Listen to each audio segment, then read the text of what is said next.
Hello, everyone. Thank you for joining us today. So today's Red Talk is ahead of World Mental Health Day, which is officially on Sunday, October 10th. I'm very pleased today to be joined by two great experts, which I will introduce you in a minute. First, I would like to welcome you again to this Red Talk, and I would like to remind you to let us know from where you're watching us. And if you have any questions, please do not hesitate to ask them, and my special guests will do their best to answer those questions. So today, I'm very pleased to have with me Melanie Powell, who is a technical advisor for the IFRC Reference Center for Psychosocial Support, and Roop Singh from the Red Cross and Red Crescent Climate Center. She is a climate advisor. Thank you, Melanie and Roop, for being with us today. Thank you so much. So we're going to discuss climate anxiety. As you probably noticed, we keep getting warnings that more floods, more heat waves, more droughts are actually happening, and this is making us feel anxious. So can you please tell us first what we mean by climate anxiety or eco-grief?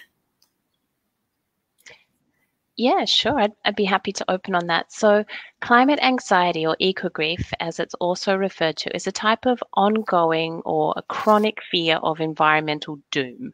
So this means like chronic negative feelings like, for example, anxiety or depression or grief, for example, that many people are feeling about the planet.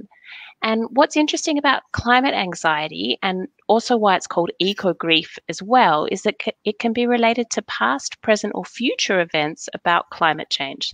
So by this, I mean it could be like the threat of climate change, so concerns about how the future might be as a result of climate change, and also negative emotions around past events or current events that are occurring as the result of climate change, such as many of the losses and changes that have occurred.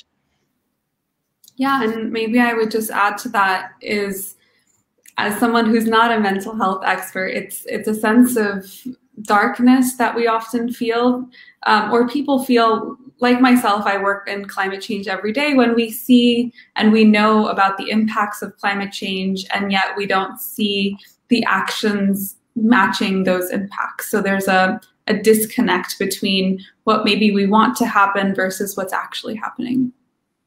Okay, and actually, Rob, talking about climate change, what's the main cause of climate change, according to you?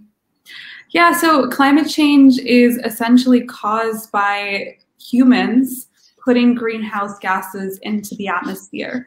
So when we burn things like oil or coal, when we run our energy systems, we drive our cars, all of that is powered by fossil fuel-based energy. And when we burn fossil fuels, that releases gases like carbon dioxide into the atmosphere. These gases trap more heat into our atmosphere, causing the globe to warm, and thus we have climate change, which has a variety of impacts. And do you think actually that climate change is making the natural disasters even worse those past years? Yeah, so maybe if you asked me this question, say 10 years ago, we might not have been able to say for sure. But the science has advanced at this point to where we can actually connect specific extreme weather events to climate change. And so we know that climate change is making heat waves, for example, worse in certain places. Floods and extreme rainfall that creates those floods are becoming worse. And in other areas, we're starting to see more erratic and less rainfall than usual. So climate change is certainly making certain types of extreme weather events worse. Yeah, which is bringing as well a lot of climate anxiety, as we mentioned. And we're also wondering, how is climate anxiety affecting people across the planet? Go ahead, Melanie, go for it. Yeah, well, I think first it's really important that we say it is a very normal and a very natural reaction for people to feel anxiety about things that are new or things that are unknown. And it's also very normal and natural as humans that we feel a sense of loss or a sense of grief for things that no longer are or that will no longer be. So these are really normal reactions that people are having. And then specifically to your question, Leah, about how people are feeling, I think people react in a lot of different ways. But if we take it from a psychological perspective, there's maybe like about 5 categories of how people can react. So I'll just quickly run through those. So some might use denial as a way of protecting themselves from the reality of climate change. And as Roop explained, climate change is real. But they might say to themselves, oh, maybe it's not that bad. It's going to happen after I'm dead. It's not man-made. So they're using denial to protect themselves from the reality of climate change. Others, they might accept the reality, but they feel absolutely so overwhelmed that they completely shut down and they say, there's nothing I can do about it. I'm just going to eat meat every day and drive 3 cars. And then others might exhibit what we call like stress reactions or anxiety reactions. So this is things like feeling alarmed, feeling stressed, feeling anxious, and they might even become so preoccupied with thoughts about climate change and the negative impacts that they're not able to fully engage in life. Then we have others, and this is why we use the term eco-grief, who might have like a deep sense of grief about what's lost or the impact on what future generations will miss out on. So when we talk about grief, the kind of feelings we're talking about there are things like shock, despair, or depression, just to mention a few. And then lastly, we have other people who react in the way of understanding there is a problem of climate change and they engage with it quite intensely, or they engage with activism and they take actions to reduce the impacts of climate change. So it's kind of a summary of all of the emotions people can feel around climate change. I think it's very important that you say that it's normal actually to feel anxious, because I think that, yes, many people like just thinks it's not normal, there's maybe something wrong with them, and actually, no, I mean, it's normal. So thank you for stressing this point. Do you think, I have another question for you, do you think that climate change worsened the mental health crisis? Leah, that's such a difficult question. It's a difficult question because on the one hand, there's actually no evidence that climate change is a mental health disorder in and of itself. And there's also no evidence that worry about climate change is leading to mental health problems that were not already present. So the not already present is quite important. However, there is quite good evidence that people are much more likely to develop anxiety disorders, some short-term and others quite long-lasting, after chronic, sudden or violent weather events. So this would be things like storms or floods. And there's also very good evidence that after slow onset events, so things like maybe droughts or salination or sea level rise, that people are more likely to develop mood disorders. So by mood disorders, I mean like feeling sad or bad or depressed.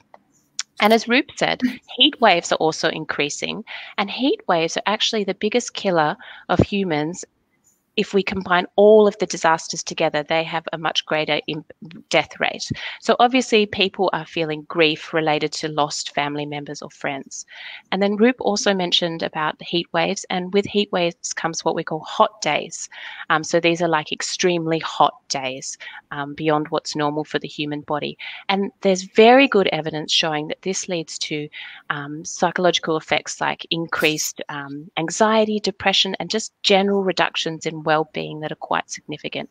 So if we take all of this together, then yes, I would say that climate change could place more strain on people's mental health, and also it could put a bigger strain on mental health services, which we know there's already a large gap.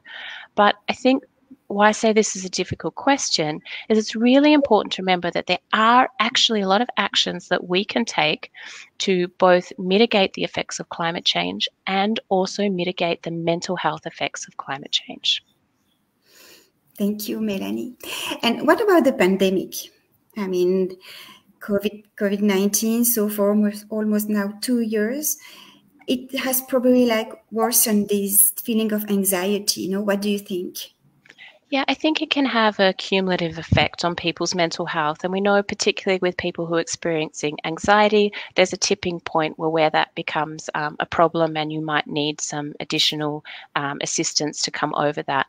And so people maybe are feeling a low level of anxiety, or they already had an anxiety disorder. So this is what I said, if you had an existing disorder.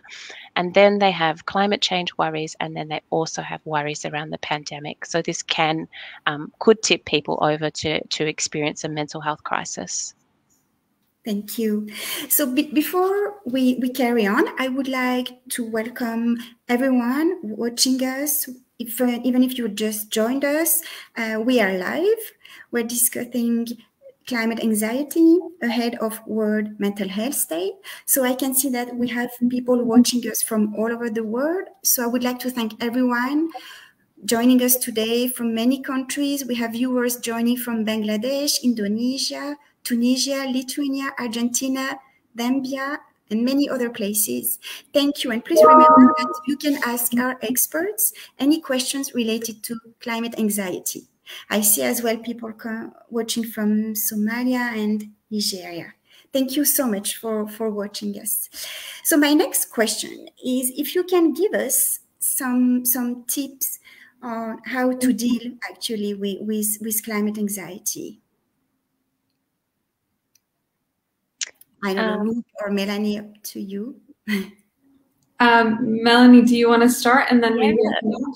Yeah, I'll start off because I know that you're going to have a lot to add to this, Ruth, because there's a really strong crossover between climate experts and mental health experts when we're talking about climate anxiety. So there are just, as I alluded to before, Leah, and thanks for the follow-up question, there are just so many things we can do to protect our mental health or improve our mental health and reduce our feelings around climate anxiety or eco-grief. And I'll just mention a couple and feel free to ask me more. I love talking about this topic. So we know that from the evidence that joining with others and talking about your feelings around climate change and around the negative feelings that you're having has really positive effects on mental health. And this is, maybe it sounds a little bit strange, but this is actually for quite a few reasons. And some of those are that being part of a group, it builds trust, it builds caring, and it builds a sense of belonging. And all of these things have a really positive effect on mental health. Also, if you're in a group, then you might come to see, as I mentioned before, that these feelings are really normal. You see that other people have these feelings, other people might have them more extreme or less than you are, but they're also worried about the climate. And the research shows us that all around the globe, so this is a global phenomenon, many, many, many people are worried about climate change. So joining a group can help to normalize those feelings that you're having. Also, in these kinds of settings, you're likely to see people who are not coping well and people who are coping quite well. And you can take inspiration from those that aren't coping well and realize that you can move forward in life and live a full life despite the fears or the worries that you might have. So being part of a group is really important. And you might even pick up tips from other people about how they manage these feelings, which are helpful for you. And I think something else that I should mention is that climate anxiety and the psychological kind of support to that has learned a lot of lessons and borrowed a lot from coping with grief, and this is why it's also called eco-grief, and also a lot of lessons from coping with death anxiety. Because with climate anxiety, it has both grief elements and death anxiety elements. So it's actually getting more and more common around the world that people are setting up what are called climate cafes. And this mirrors what has been happening for decades, which are called death cafes. That's where people meet who have anxiety about dying. So people with climate anxiety are coming together in these cafe settings, which are probably more online now, given the situation at the moment. And these environments are particularly made to be safe and hospitable and empathetic spaces where people share their anxieties or their fears around climate change. And we know that this has a really positive effect on reducing anxieties. And we know this from all the research around grief and working through grief, that expressing your feelings that you have around loss and around grief, and others bearing witness to those feelings in an empathetic environment is extremely helpful for moving through or moving with feelings of grief. maybe there's two other techniques that I want to mention. I said I could talk about this for a long time, and that is the importance of self-care. So climate anxiety or climate change is going to be with us. That's the reality. So we do learn how to self-care for ourselves and how to use calming techniques to calm our body and calm our minds, despite these feelings that we may be having and that indeed many of us are having. And there are lots of fantastic techniques that are shown to calm the body and calm the mind, such as deep breathing or grounding. There's many exercises. And actually, I'll do a plug for my own organization, the PS Center. Every Friday on our Facebook page, the IFRC Reference Center for Psychosocial Support Facebook page, every Friday we do a calming exercise that usually has a small video so you can watch and some text to go along. So if you want to learn some calming techniques, you can just Google and look for some, or you can get inspiration from our Facebook posts on Friday. Now, the last one I want to mention before I hand over to Rube is something that we call, it's using a technique that we call active hope or grief towards action. Now, what this involves, it means getting like actively engaged and going directly in and working with the problem and taking forward actions that we think need to be done to solve the problem. So those actions are going to be different for every person. We all think different actions will help with climate change. But this active hope or grief towards action has shown to be really helpful. And it's one that I really strongly encourage, because not only will it help to reduce feelings of climate anxiety, it will also have a really positive impact on the problem of climate change as we take actions. And we know through the literature that this is really effective, and also we know through just hearing people's stories. And one person who's mentioned this is Greta Thunberg. She mentioned that before she got involved in climate activism, she was feeling extremely depressed and almost couldn't get out of bed every day. Okay, and then she engaged in what we would technically call grief towards action. And then she said that she actually, after she started to get engaged, she started to feel better mentally, and she started to feel much like she could engage in life again and could be part of society again. So maybe it didn't solve the problem of climate change. It's a big issue. It's complex, but it helped with her own internal anxieties. And that was the question that you asked me, Leah. How do we reduce our anxieties? So maybe I'll just leave it there. I could go on a lot, but could I throw to you, Rube, to add a bit more on that, maybe? Yeah, absolutely. So I think I really resonated with a number of the things that you mentioned. So like the climate cafes, having a space to talk about it clearly is helpful. I think at the Climate Center where I work, oftentimes we find that how we communicate about climate change also has an impact on how engaged people feel and how empowered people feel about being able to actually take action based on it. Sometimes the anxiety comes from a sense of powerlessness and feeling that I'm just one person and the world is huge and the problem of climate change is huge. So how can I really make a difference? And I think that's an important thing to listen to, but then we need to find a way to help people move past that and also feel like they can actually do something about it. So maybe a couple of things that you can do about climate change. I love that you said talk about it, because that's one of the most important things. Talk about it online, talk about it with your friends and family, talk about it with colleagues, other people who you might know from other spheres of your life. If you talk about the issue, then also maybe other people will be inspired to take action. But in addition to that, there's tons of personal actions you can take and collective actions. So personal actions might be deciding that because of climate reasons, perhaps you want to move towards a plant-based diet. Perhaps you want to start cycling to work, for example. But that's not all, right? So personal actions are only going to take us so far. There's also collective action. So organizing in your local community a group that talks about how is climate change going to affect us, and what can we do about it? So once you start working together with other people, maybe you develop an adaptation plan for your own community. And that helps to bring this sort of global issue of climate change down to the very practical things that you can do to change your own community, which I think is very empowering. And then, of course, maybe the ultimate action is getting our leaders to do the things that they need to do. So that might be organizing, that might be voting for the people that you think should be in power and taking the right decisions. Thank you so much, Melanie and Roop, for those great tips. Thank you very much. It seems that we have more and more people joining the session, so feel free to keep asking your questions on climate anxiety. We have more viewers from Pakistan, Guinea, Nepal, Peru, Mauritania, Rwanda, Mozambique, Kenya, Sri Lanka, Afghanistan, Iran, more people from Albania, Tanzania, India, DRC. That's great. Thank you so much for watching us. Now, I would like to speak about young people.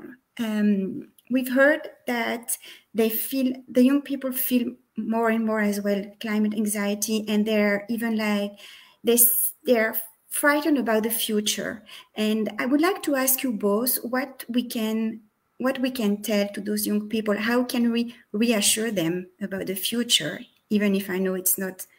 It seems difficult to try to reassure them, but what can we tell them? Melanie, do you want to start? Maybe I'll throw to you to start, or no, that's fine. I think the issue of young people being, in particular, the ones who are feeling sort of, or at the front lines of feeling climate grief, is one that we are starting to realize more and more.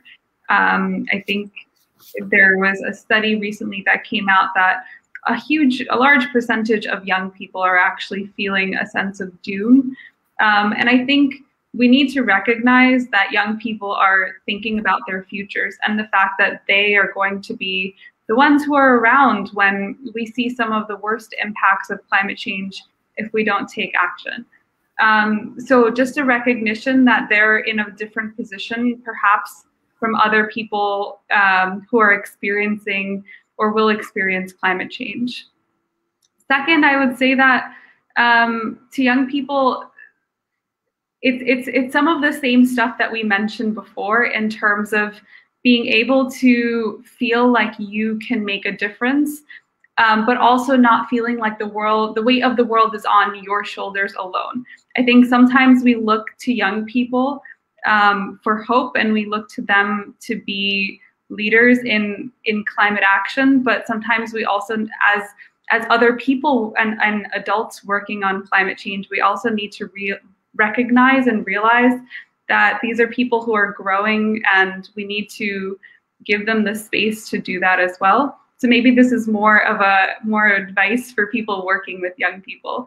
And then specifically to young people, I would say, again, some of the same things around the fact that you do have agency to change the things that are happening in the places where you live.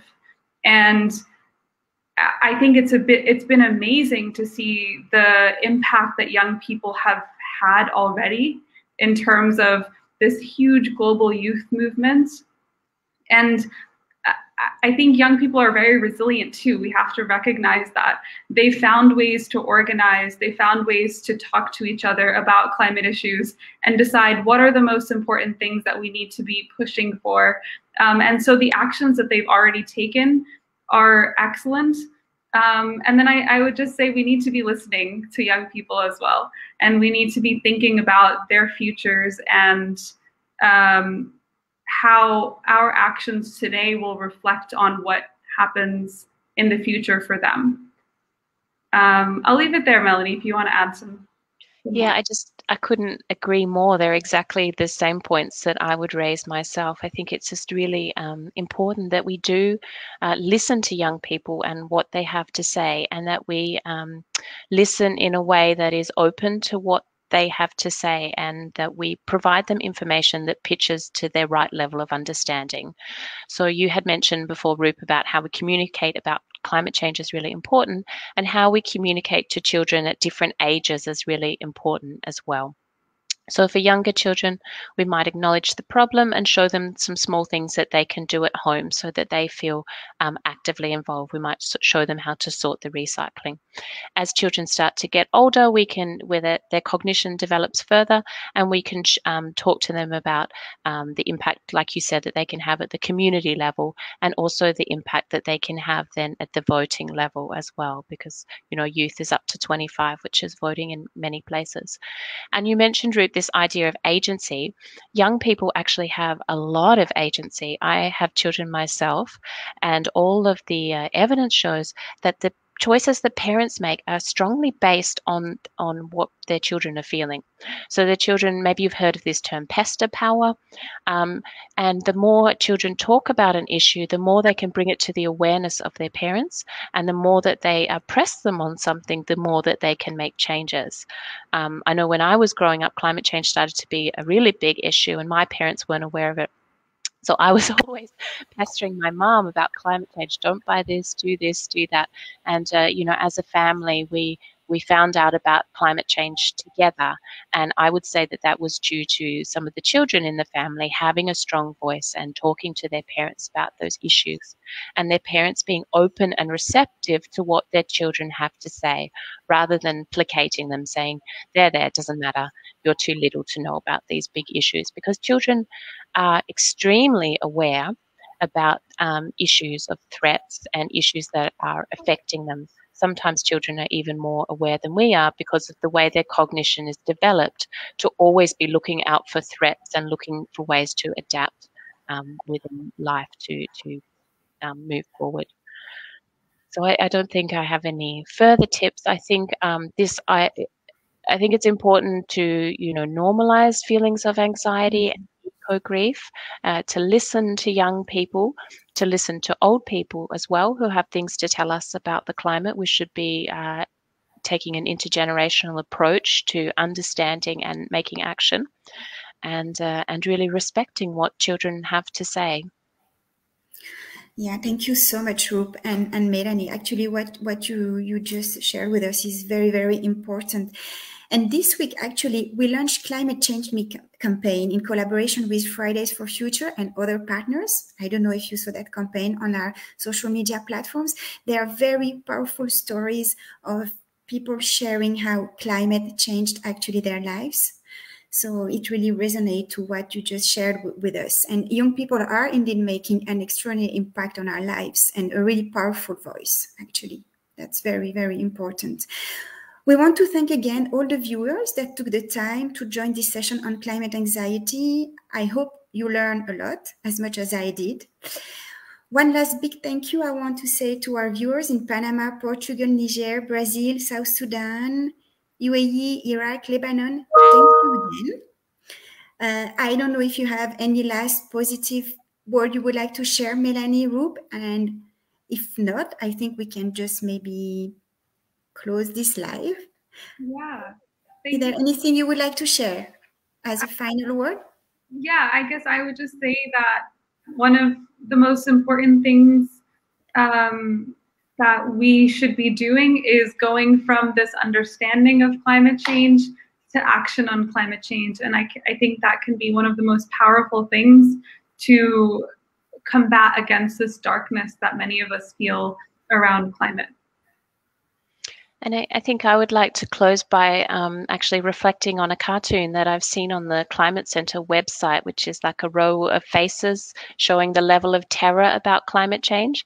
And people are just like basically asleep on the issue of climate change all the way up to totally losing their mind. And neither of these are helpful for taking action. So we've got people in the phase of denial. So maybe learning some self-calming techniques so you're able to then take in some information and move forward a little up the scale of terror, it would be helpful. And if you're at the extreme level of terror where you feel so overwhelmed that you can't act, also some self-calming techniques can bring you back into that middle range where you're ready to move forward and take positive action on climate change, or and you're ready to take some action to calm yourself and live a full and fulfilling life with good mental health. Thank you. Thank you so much, Melanie. Thank you so much, Roop, for joining us, for being with us today. Thank you to all of you for watching us. See you next time, and don't forget to take care of yourself. Thank you. Thank you. Bye-bye. Bye-bye. Bye.